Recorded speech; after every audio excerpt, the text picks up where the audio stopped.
I thought we could start, because Saito sadly is no longer with us, if each of you could just share an anecdote, an experience with him, so we can get a sense of him not just as an artist and the works that surround us here, but also as a person. Do you want to start, Mikiko? Yes. So I met Kiko in 2006, 7, and then later we married, and then but I always, be with him and spend a very dense 10 years with him. So I'm helping Kiko's artwork and then talking with the galleries, but basically he doesn't like the wife in the studio. So I'm always watching outside the studio. Only assistant can work in the studio. So, but every time when he finished, he called me and then asked me how you think. So, which is really nice. So, it's so many things I learned. I'm still learning the Kikuo Saito through his painting, because his painting it's really himself. Because I see Kiko's painting, I see his emotion and then his language. This language doesn't have much meaning, but for me it's kind of like his painting is a very talkable, and then if you want to, you can have a conversation. That's a beautiful feeling with me. Sarah, do you want to pick up? Well, my memories stretch back in kind of an unconscious way to the beginning. I mean, I knew. I came to know Kiko because he was an assistant to Ken Noland, and who was somebody who I grew up with as kind of, an extended family member. And so Kiko became a very important part of my extended art family, and which was really the most important family that I had. And so it stretches from the very beginning to really kind of an end, which was so touching to me. My father died in 1994, and of course everybody was there, and it was all, crowded with whatever. My mother died in 2015, and it was a smaller event in terms of the art world, to be sure, and the gathering that we had was much more intimate. And there was Kiko and Mikiko. And I just remember, I don't remember much from the whole swirl of the event, but I remember Kiko coming up and making a point of connecting with me and telling me how much he loved my mother and reminding me of the connection that they had through all the art talk. My mother had been involved in theater in the late 1960s and early 70s, and so they, would sort of see each other across a crowded opening or whatever, la mama, always reminding each other that they'd both had this passion for experimental theater. And so this moment of Kiko at my mother's memorial became all that much more poignant because it was just a few months later that Kiko himself died, and he had not. Obviously, he wasn't sharing how sick he was, and so it was very moving that to think back now on how close those events were, and that he was there for me, and so it was very sweet. An anecdote. That's still the question, right? An anecdote, doing a story. Okay. You can take it wherever you want. Well, all right. That's the nature of an anecdote.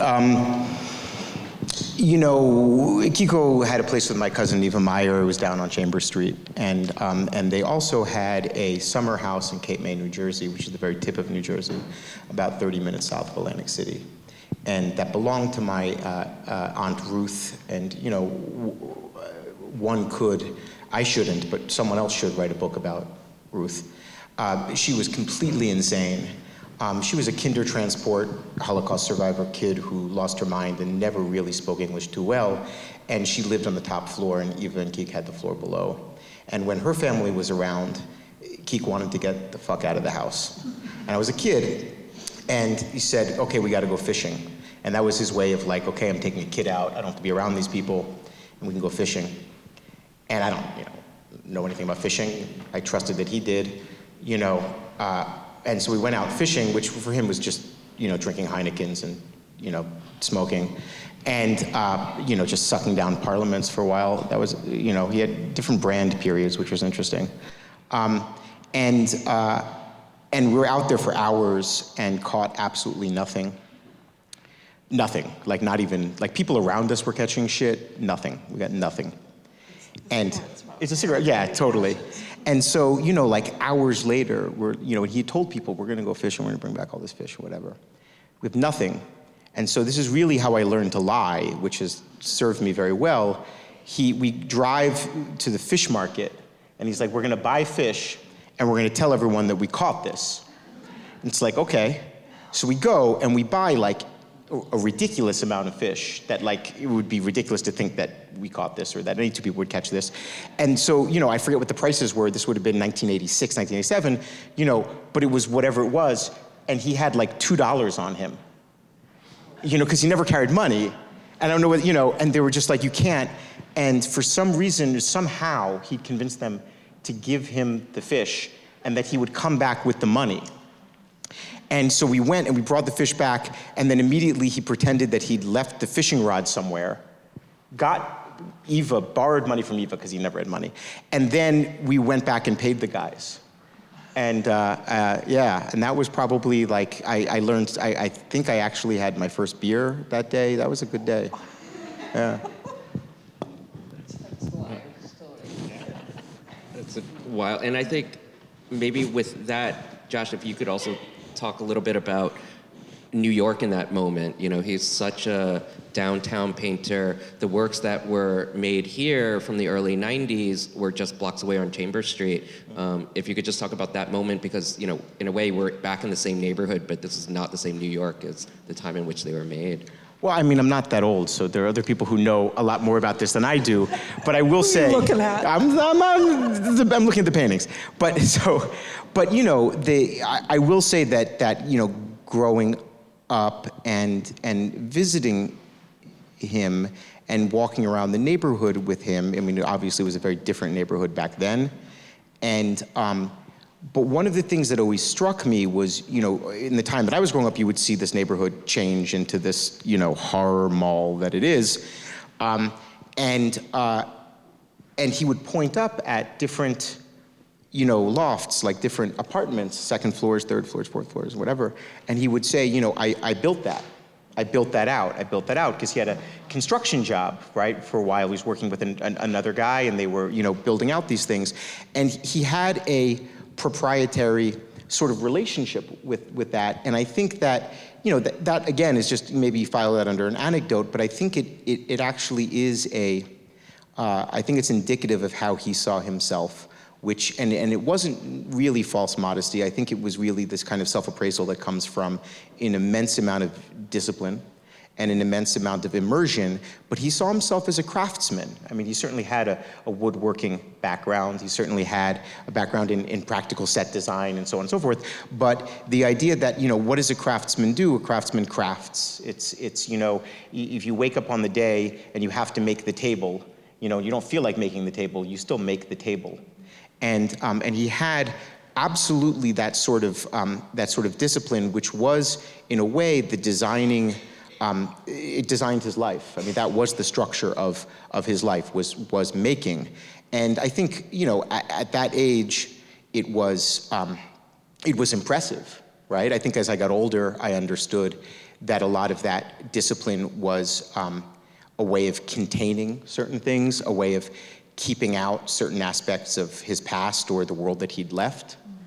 And, but it was still an animating principle of craft, And he felt that relationship to kind of everything he touched, be it his paintings or helping build out things here. Yeah, he described, I want to work like a farmer. So every day work in the certain time, certain things. That's very important practice to him. So, but he's not a morning person. He never wake up at 9 o'clock. His work always start at almost like 1 o'clock. So assistant come around 12:30, and then they always have a Chinese lunch, and then go start work, and then at the 6 o'clock finish, and then start drinking Heineken. So, but the 5 hours is always very dense. So non-stopping. He smokes cigarette a little bit, but he never get drunk while he's painting. So he says it's like painting is a serious job, so you cannot lose your mind. So yeah, he paint every day. Well, I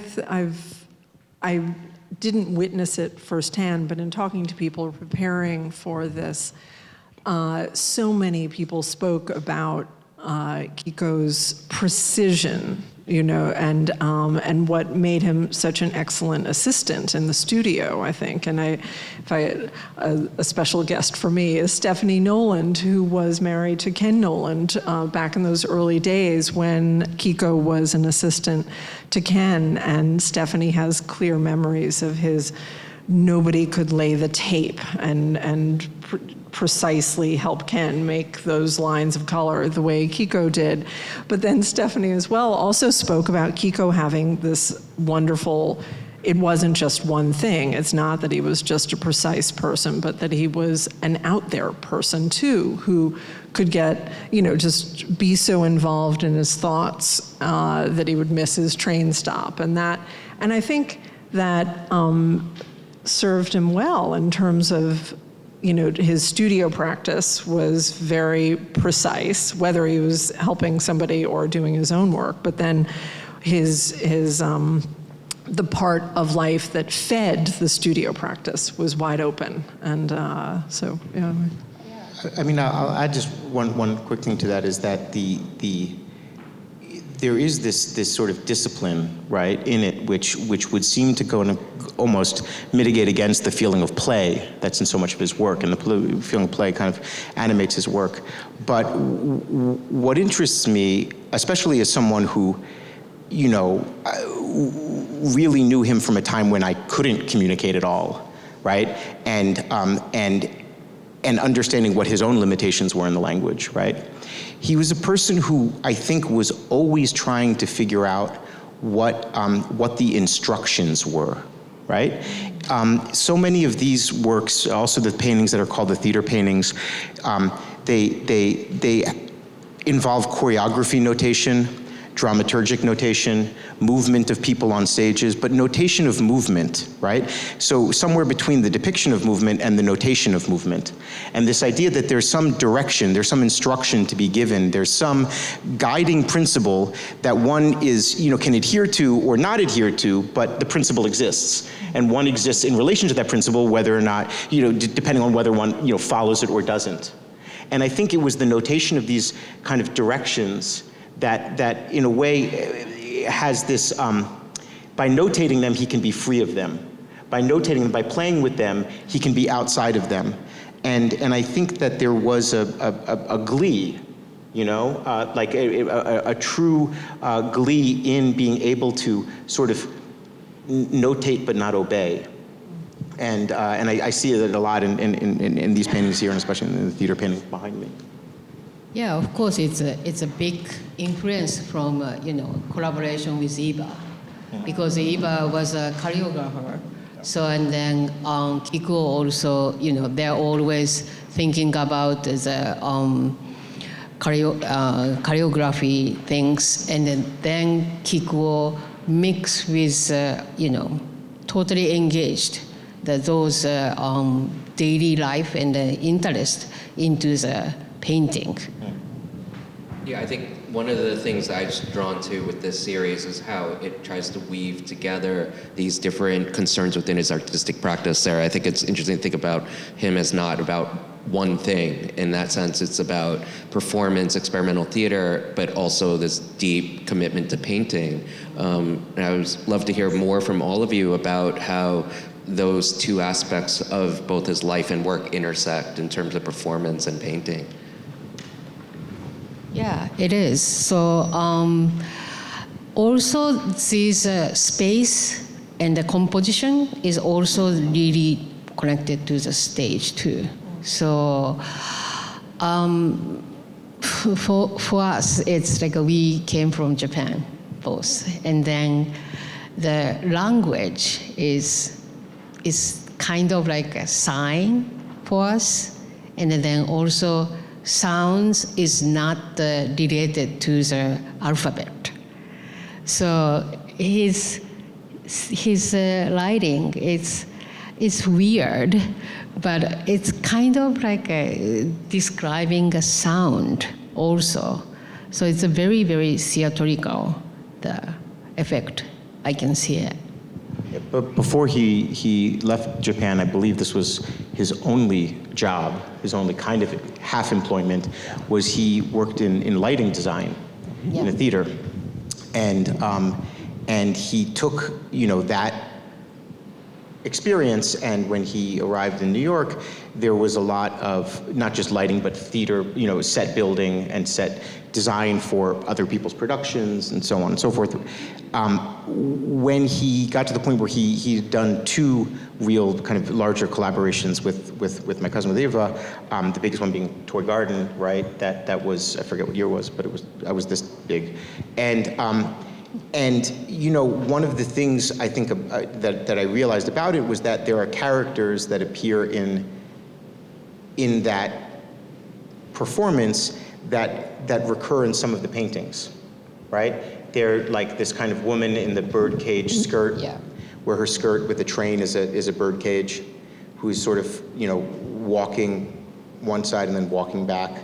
There's a sort of a smear of green that is this iguana that is kind of constantly encroaching from one side and walking to another. And so, for me, and I think maybe it's the problem is that I think naturally, very narratively, it's that, there are certain paintings that are really attempts to move these characters around a stage.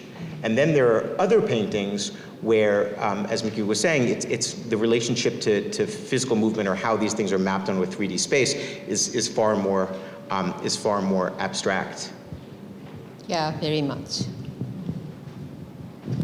Sarah, I'm curious how you think about it, also knowing that your mom was so close with Kikuo in terms of La Mama. Did your father engage with the performance aspects of his work? Was it really focused on painting? A short answer to that in terms of my father's involvement or interest in the performance aspects of Kiko's paintings would be no, not at all. My father's, sort of was very blatantly, we're just going to look at the work. He in the studio, whether it be Kiko's or anyone else's, he really didn't want to hear much. He didn't want to hear, like, oh, I, had 2 cups of coffee the morning I painted that, or and that. He really just show me the work. And but I think he would have a hard time dismissing the fact of performance and language, as well as color, happening in any of these paintings, certainly, and then in other works of Kiko's, if he had cared to hear more, there would have been more to hear and more to see on the canvas, absolutely. I very much, there's a quote that in that wonderful catalog that was put together for the Kikuo Saito show from the fall with Kiko and Friends, and where people had supplied essays, and Karen Wilkins' introductory essay spoke of Kiko's blending of, I think, mostly of the language and color for maximum eloquence. And I really I like that, and that speaks to, obviously, the language, and then the color, always the maximum with the color, so. Yeah, there's a real concision in that way, and maybe there's another quote from Saito that Karen Wilkin had in a different essay where he says, "I have begun to think that numbers, words, letters are equal to any kind of drawing, not different." And I think we'd love to hear more about that use of what essentially seems like language, but really is not, since it really doesn't actually convey any meaning. And I think how he sets it up in that quote around almost like the idea of equivalence, I think is really interesting too. Yeah, it is. Karen is also was very close to Eva because she was a dancer before. So and then Karen and Kikuo and Eva always go to dance, and then they are very close to dance critic Mr. Denby. So and then those kind of relationship is really deep relationship to understand. So the language, language is really not language. It's sign, yeah, for us. It's kind of like sign emptied of meaning. I think it's also interesting, as you mentioned, him being a native Japanese speaker, coming to the US in 1966 and really learning English as an adult. For me, it's also interesting to think of that relationship to him working with the Roman alphabet or any of this kind of notation as well. Yeah, yes. It's he came to the US when he was 26 already. So then, of course, his English is he understand meanings, but his accent and the pronunciations is like me. It's never be perfect. So. I can imagine in my own experiences and in talking to other people about their experiences, Kiko was an excellent listener. He was listening and watching, and was, because of his nature and because of the language difference, there were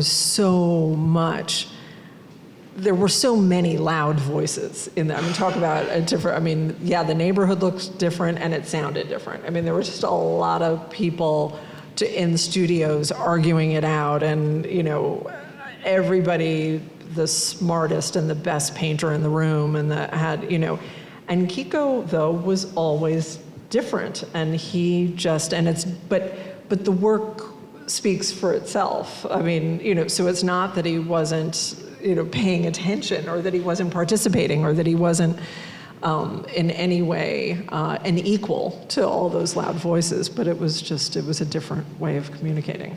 I think a lot of this has to do with maybe two very related questions, which are, how do you get someone to see color, not just as a color, but gradations of color? And one of his answers was to kind of scribble on top of it, right? If these paintings were just, whatever that means, just the gray, the purple, the blue, the whatever, then, you're not being taken through it, your eyes not being brought through it, and it's sort of like the thing on top, the noise on top is allowing you to see the thing below it. And I honestly associate that with his difficulty, certainly in my family, of there was this sort of, if communication is this semantic field, and maybe people have this experience when they're speaking a language that isn't their native language, right? Where you're speaking to someone who's speaking at you in a language that you're, imperfectly fluent in, the words that you don't understand can kind of, it's almost just like this scribbling on top. And when you realize you don't understand it, you're trying to get at the feeling or the emotion behind it. You're trying to understand what is the intentionality, and that's a combination of body language, it's a combination of tonality, but it's sort of what is the color of what's being said. If you don't understand that, if you don't have the semantic content of the phrase, you go for the color of it. And so, there are times when I look especially at these paintings, and I think to myself that, especially for young Kiko, this is sort of what America looked like, right? It was, people kind of giving him instructions, giving him directions, scribbling shit on the surface that was largely ununderstandable, that was like incoherent, right, to him. And what he was trying to get at is, what is the feeling underneath? What is the pulsing underneath? Is this a purple vibe? Is this a gray vibe? Is this a blue vibe? And, and so for a person who had a very hard time communicating early on, and a person who also had a very hard time communicating because of his inherent shyness, so, get away with it, but was shy and withdrawn, he was an amazing natural judge of character. He knew how to read people very well, and I see a lot of these paintings as almost his reeds, right? The noise is on top, but the feeling is pulsing below it. Yeah, his color, his focus is always on color. And then, as Josh described, he also looking is a very important attitude, because it's color. The big advice from your father, Clement Greenberg, it's color. You came from Japan. You have a natural sense of Japanese color. So it's kind of more like a dark, earthy, not shiny, not flashing. So yeah. Tasteful. Yeah, very tasteful. It's called like a shibui color. So Greenberg advised him, don't go that way. You already have it. Don't go that way. So then that's why these color things is Kikuo's, American trial, Right, and we should say also that a few things here is that, and Mickey, please correct me if I'm wrong, but the vast preponderance of Japanese artists of his generation who are going to go abroad went to Europe. Yes. Right? Paris was the place to go. And Keek sees in an art magazine, right? Yeah. Right? He sees in an art magazine some sort of like a Japanese art magazine, some like, this is ABX and this is what's happening in New York. Yeah. And he comes here. Yeah, that's right? Much more exciting to him. Right, and which was a completely kind of a crazy move for someone of his generation when there were already so many deeply, what's the word, like routinized or at least, formal relationships with places in Europe. And so, he comes here, and then not only does he undergo that sort of color change, let's say, but also he encounters very early on acrylic paint. From the very first generation of acrylic paint, he has some of the earliest acrylic paintings. And so that's also a very different relationship, not just with color, but how color is applied, and so on and so forth. And so, he has a period from his arrival where everything is new, everything is strange. And even the materials that he was using before he left are now estranged from him. And it should be noted, and probably Chris wants to move on, but No, this is great. I wanted to talk about color. He not only sees something in a magazine, and it's stories of people's lives, of course, it's never that easy, but he makes his way to New York, but finds himself in the studios of the color masters. Whether it be Ken Noland or Helen Freeh's or Rothko.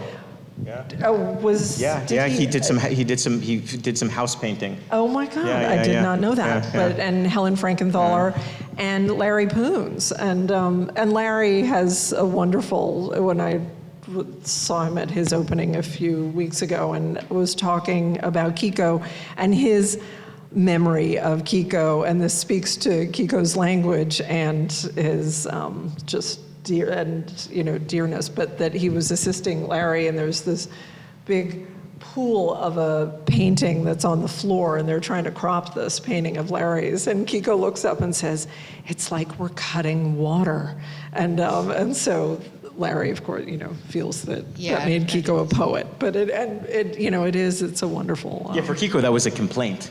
Yeah, I know, probably. I don't know if that was poetic. Don't tell Larry, but he loves that moment. But, yeah. Yeah, because first things at the studio, Kiko's first the assistant job is mixing color. So he always say, I want to see the color I never seen. So that's whole his life, he's searching a color. And Mikiko, can you talk about then, he had such a close relationship with Golden, making acrylic paint. Yeah. And I think it's color, but it's also material for him. And then if you could also talk about the shift, because these are actually oil paintings, right? Yeah, I think it's like a Golden acrylic paint is a change, whole many artists' directions. Yeah. But this painting, he just go back to oil paint after acrylic era, because he wanted to use a little bit more time to paint. So and then also that's why, because this painting, you can see the time inside too. But he described, maybe Golden doesn't like me anymore because he stopped using acrylic. But acrylic, the Golden is providing free acrylic paint to all downtown artists. Right, I thought he went back to oil when they started charging him money again. Yeah, right. Yeah. You paint acrylic if the guy's giving it out to you at your house. The second the guy doesn't give it out to you anymore, you go back to oil. Yeah. Well, I'll just interject that nobody disliked Kiko. Like, I just, in terms of Golden being it just was a fact. I mean, nobody disliked him, and everybody hated each other all the time in that old art world, and in the current art world, But yeah. They ended up naming a blue after him, yes. right? Saito Somewhat blue, similar to this blue, which is the Golden paint made that a color, an official color. Yeah, still selling in a different name. Yes. It sounds like he's good not only with paint manufacturers, but the fishmongers too. So, and maybe this is a nice way to segue. What was the reception to the work in its day, if you could speak to that? And I feel like we're in another moment now where it's kind of like we're learning about it again or reintroducing it, but wanted to kind of hear about like what did it mean then for audiences, or not, I sense people are looking at me. I was involved in the art world when I was in my 20s, and it was the late 1980s, and what I can say about that time is that it was not a friendly time for color field painting. It was not a friendly time for abstract painting. I can't speak directly to Kiko's career at that point. I don't know if others can, but I know that there was then did he ever show with Andre Emmerich, or did? One time in a group show. Okay, but then he did make his way to Salinger O'Reilly through his beautiful relationship with his first dealer, Bill O'Reilly, and that was very meaningful and carried him through. But then, of course, Salinger O'Reilly went the way that it did, and I don't think I'm wrong in saying that then there was a period where nobody was looking at Kiko's paintings. I don't know if that's true. I mean, other than friends, but I mean, in the marketplace was not, and so it's wonderful. I mean, for me, despite having known him for the better part of my life and known him through so many decades of his own career, I can say in all honesty, thank you, James Fuentes. Well, and thank you, Mikiko, for Kikuo Saito and these, but thank you for opening our eyes and introducing this work that feels fiercely fresh. I mean, whether it be these paintings or the sweet treats that you can see sometimes in the back room from other periods that are just, they're treats for me because some of the work separate from this speaks to relationships to other painters and that, look a little bit more familiar to other painters in the 80s and late 70s that I knew. And so, but they're still so distinctly Kiko's, of course. And so I think it's a wonderful time to have his work back in front of people who are ready to say hello to color again. I mean, I think that he lived through that period of the complete explosion of the art market, right? He watched everyone around him get rich and famous or whatever, and he, that was never his interest. It was never also a talent he had. He didn't have the talent for fame. He had the talent for something deeper, and I think that. After Eva died, he fell into a pretty horrible depression. I think that the collapse of Salvador O'Reilly, also contributed to that significantly. I think, though, if I were to go maybe a step beyond it, I would also say something, and it might not be my place to say, but in many ways, it was like he didn't conform to the heroic male abstract idea, which was already 15 years older than he was, and he was very, very insistently abstract. And what's interesting is seeing a world kind of rediscover him now, where the truth of the matter is that there's a lot of buried abstract history of artists of color. Asian artists, black artists, Hispanic artists, like all of these artists of color who, because identity politics lends itself to narrative and the figurative, right? So you want to look at a figurative thing, you want to look at a narrative thing that explains to you the political context in which something exists. In a way, what that does is it devalues the abstract work of people of those communities. And it's in the abstract work of people of those communities where, in a way, they feel, Kiko felt most human. He would not have identified himself as an Asian American artist. I don't think he would know where to put the hyphen. Never. Yeah, Never. Yeah. And so this idea, in a way, that the forgotten or buried histories of certain communities works its way into a mainstream through the figurative, the narrative. At a certain point, it needs to hit the abstract, because that's when you're treating an artist in full. And I think part of what you were saying about how being an abstract painter in that time wasn't the best thing to be. And what's interesting is seeing now this slight turn out of a time of what I perceive from the outside, not being in the art world, is intense narrativity, as an increased receptivity to abstraction and how certain communities related to abstraction. And I think that there's a lot to be kind of excavated from that buried history. Yeah, but I could say that overall, Kikuo said to me, America made me an artist.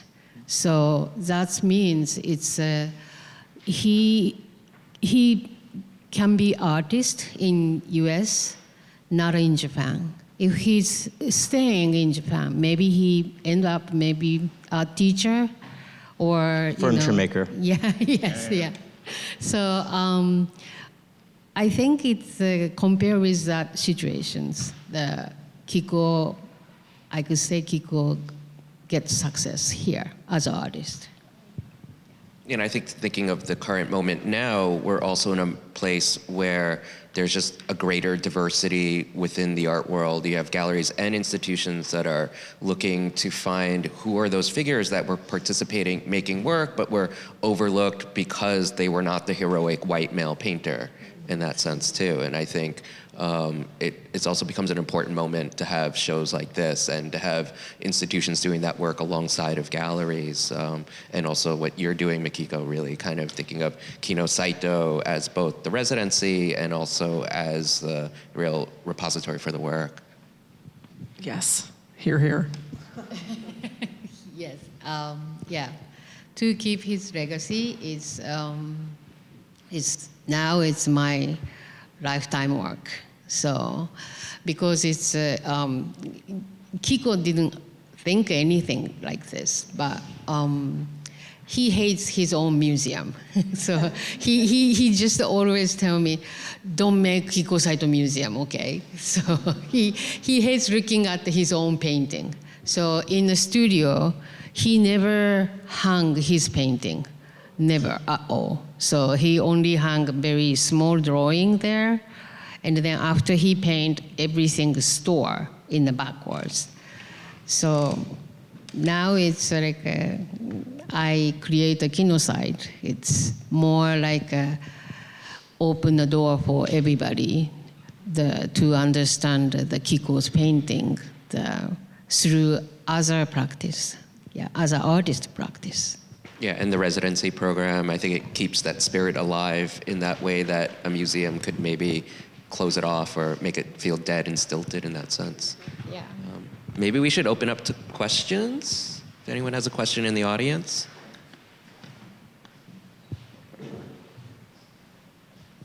Hitomi? Thank you for a wonderful discussion and giving us sort of view of the artist that most of us are not very familiar with, and I'm very grateful.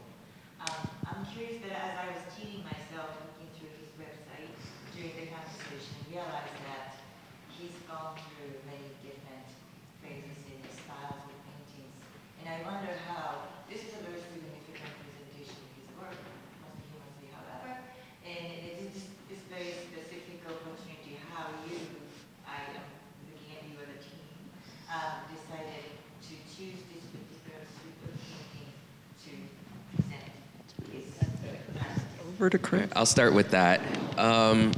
For me, it really went back to that question of how do you represent an artist's work that really moves through performance and painting. I knew that it had to happen in one beautiful but single room, and I didn't think it made sense to try to pull from many over the decades and try to make a mini survey that didn't feel like the right way to present the work. And so it was really thinking about, okay, how do you do this within like one body of work? And I was going through the inventories and lists that the gallery was providing, made many visits with Mikiko up to Verplank, to the studio in New York, and then just kind of had a list of different things I wanted to see in person. And then Mikiko starts pulling out some of these stunning pieces. I was like, I didn't see these on the list. I was like, what is this? And Mikiko realized, like, yeah, these are really incredible. She was really thinking about how to pace out when should these be shown. And then as I was spending time with them, really thinking about in series, I realized that it really encapsulates a lot of the ideas that he had within a single body of painting, so it didn't feel like it would show the work and then you would say, well, by the way, he also does experimental theater, but that it's not here in the room. And also kind of realize that this, to me, feels like a very important transitional moment in the work where he moves beyond this to these alphabet paintings that we spoke briefly about, where he's just taking capital letters at random and placing them down on a grid and then painting over that. So in that sense, like, the use of language gets even more distilled down, and also functions as a kind of ground for the paintings as well. So for me, it was really about trying to find a very succinct way to speak about the whole thing, knowing that it would serve as like an introduction to the work.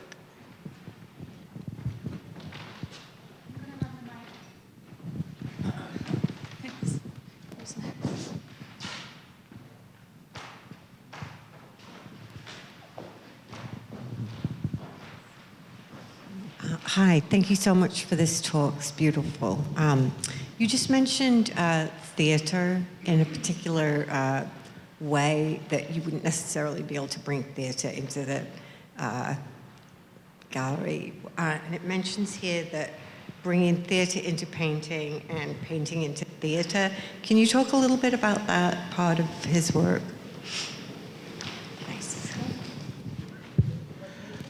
Yeah, I mean, I think it goes in a lot of directions. I mean, he worked again as a person, as a set designer, and doing a lot of backdrops for theater work, especially at La Mama Theater, and painting backdrops and also making props. And I think that that part of it is like, let's say, the practical element of how do you make a set, what is stage design, what is the collaboration that you're doing, the lighting design. That is an element that he brought into his painting of how to, in some way, dramatize the canvas, right? But secondarily, I think, my cousin Eva was a dancer, and beyond being a dancer, she was a choreographer who was weirdly, in my opinion, obsessed with choreographic notation.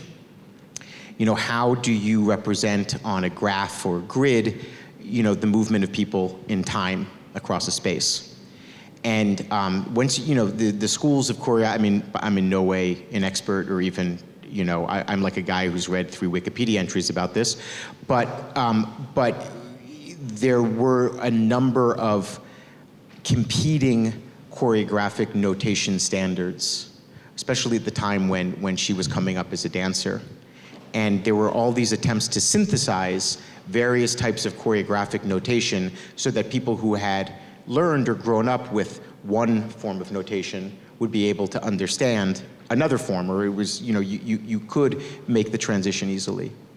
And they just always had pages of this stuff around the house, and it might tell you how to walk around with 20 people and not bump into them, but it looks crazy when you look at it, right? It's arrows, it's things looping around, it's numbers, and I think just the spectacle of this nonsensical seeming notation that actually is the ultimate distillation of sense, if executed correctly, or, was, a deep inspiration for at least the, certain elements of the drawings that, and the painting and drawing that he does on top.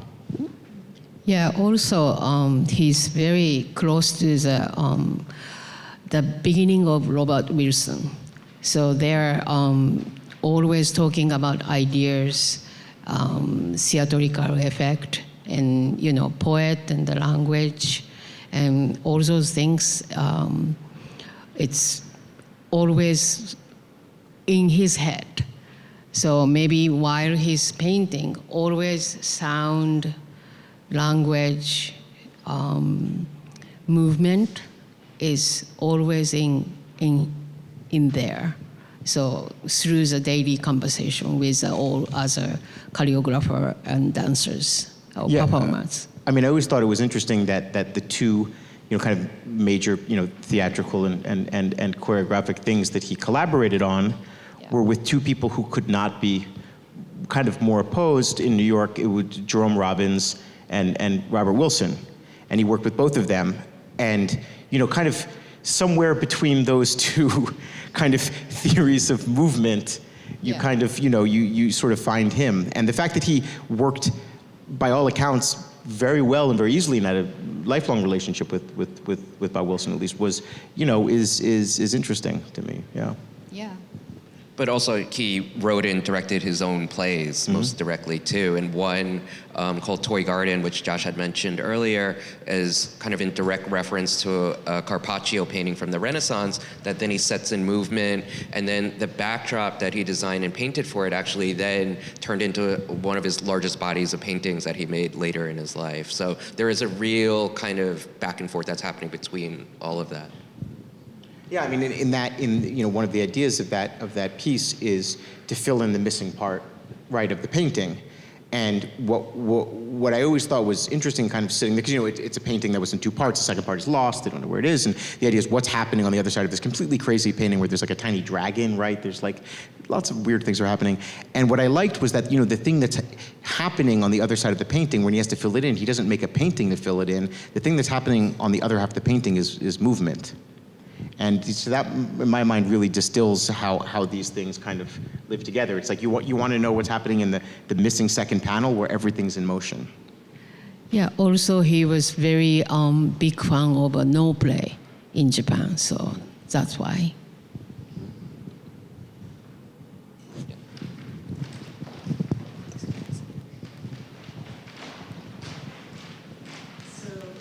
Kikuo was an assistant for a long time, and as you all say, a famous assistant.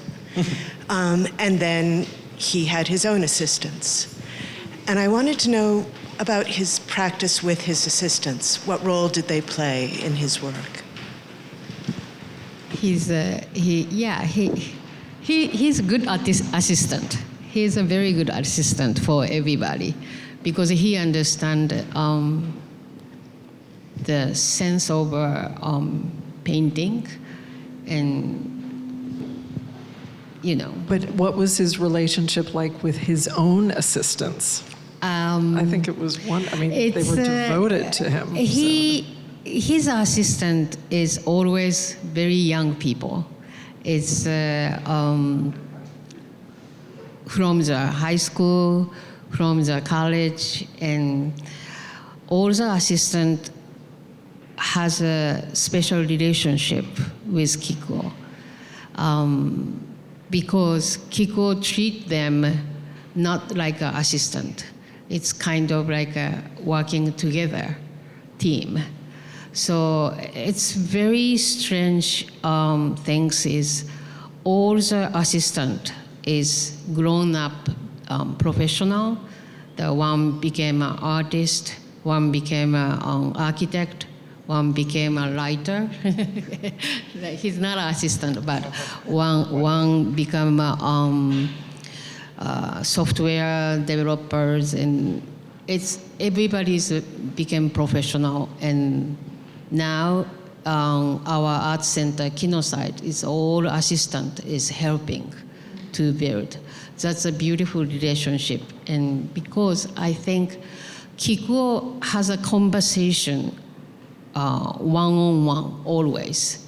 They never treat other people as like other people. It's okay, you and me work together. So, and he has a good eye, and he's very humble, and then he's a hard worker. So all the young kids feels comfortable to work with because maybe it's more like a family kind of feeling everybody has. Yeah, I think practically speaking, they would, I mean, correct what you're saying, they would mix paints, but a big thing was just, and it was an unnerving thing because what Kiko would do is he would paint a lot on like a big stretch of canvas. And then his whole thing was then he would try and figure out what the rectangle is that he wanted, right? And you would kind of go around and be like, it's this, and then it's like, no, it's like this. And so it's like moving the rectangle around to see where to cut the thing. And, what he would do with all of his assistants is just turn to them and be like, what do you think? And it really is like, and in a way, it helps to have someone who's not intimidated by that, whether by dint of earnestness or innocence or confidence. But it's just, a lot of that was just having someone to say, someone to kind of hold the rectangle up, and then someone to say, do you think it's that, or is it that, or is it that? But it and so much of it was about his inframing of work that he had done, defining the work by what rectangle he's using. And it always amazed me that he would ask people, because when I was a kid, I was just like, why are you asking that? What the hell do they know?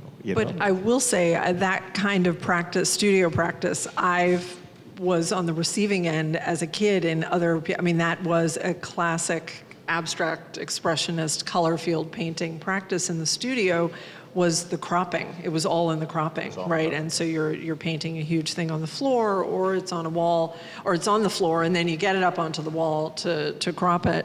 And so I'm sure that Kiko was often asked by Ken or Helen, or what did he think? And I know, when I'd be in these studios and they'd turn, what do you think, Sarah? And it was sort of, it was an area where everybody could contribute. It didn't mean that the scissors were coming out because 10-year-old Sarah says to crop it. But it's like you can all, let's consider it. And so it's, yeah.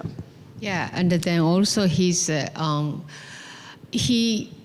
always said like, oh, I don't know. So it's like usually it's like the artist doesn't want to tell the assistant I don't know, and then he always, if I don't know means I don't know.